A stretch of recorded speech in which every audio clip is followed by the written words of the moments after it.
AMAWULIRE ku 96.3 BTFM gakusomerwa Tom Mulondo. Mawulire ag'enkya leero Ssaabasajja Kabaka wa Buganda Ronald Muwenda Mutebi Kimera owookubiri ategeeza ng'Obwakabaka bwe bugenda okufuba okukwatizaako abavubuka nga bubasembereza enkulaakulana okwewala eky'abavubuka okulimbwalimbwa ne bamaliriza nga beetunzeeko ebyabwe naddala ettaka basobole okuddukira ebunaayira.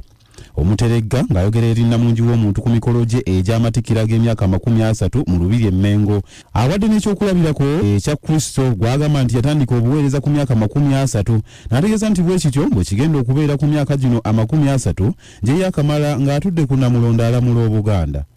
Gavumenti yaffe ejja kwongera okuwagira abavubuka ng'ejjayo ebitone byabwe mu mpisa n'okwekulaakulanya.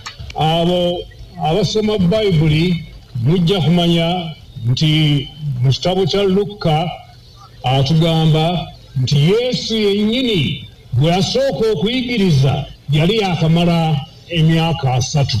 Ekyo kye kitegeeza nti omulimu ogwaffe gwakatandika butandisi. Kati Batiddwa kampuni ey'empuliziganya ya Airtel beeyamye okugenda mu maaso n'okunyweza enkwatagana n'Obwakabaka bwa Buganda nga benyigira mu nteekateeka ezo ezinyweza Namulondo. Akulira kampuni ya Airtel Manoji Mulali abadde ayogera ku bikujjuko eby'amatikkira g'omutanda g'emyaka 3 nga enteekateeka zaabyo aba Airtel be bamu ku baziwomyemu omutwe.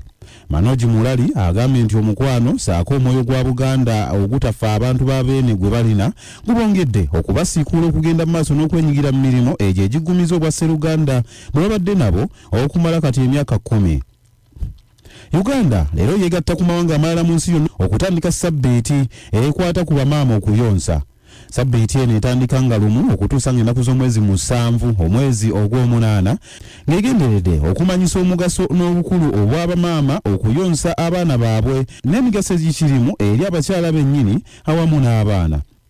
Poliisi y'e Mubende mu kiseera kino ekutte abantu 5 abagambye okukkira Abafumbo ne babatematema ne babatta olw'Enkayana ez'ettaka.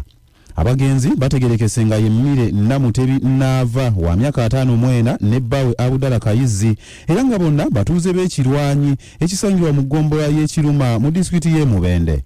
Kigambibwa nti Abafumbo bano ne batabani baabwe babiri okuli Sekamate Muzaffaru ne Ibrahimu Kawuma baagwikiriziddwa ekibinja ky'abantu abakutte emiggo n'amajambiya abakulembeddwa mu liraanwa Benjamin Tumusiime era okukakkana nga ababiri battiddwa olw'abatabani ne basobola okwemulula ne badduka. Lwekyo Kawala yayogerera poliisi mu bitundu bino ategeezezza nti ettaka eririko Enkayana liwezako obugazi bwa sikweya miles 8 nga poliisi akwatako 5 ku baakoze obutemu buno nga n'abalala ekyabayigga.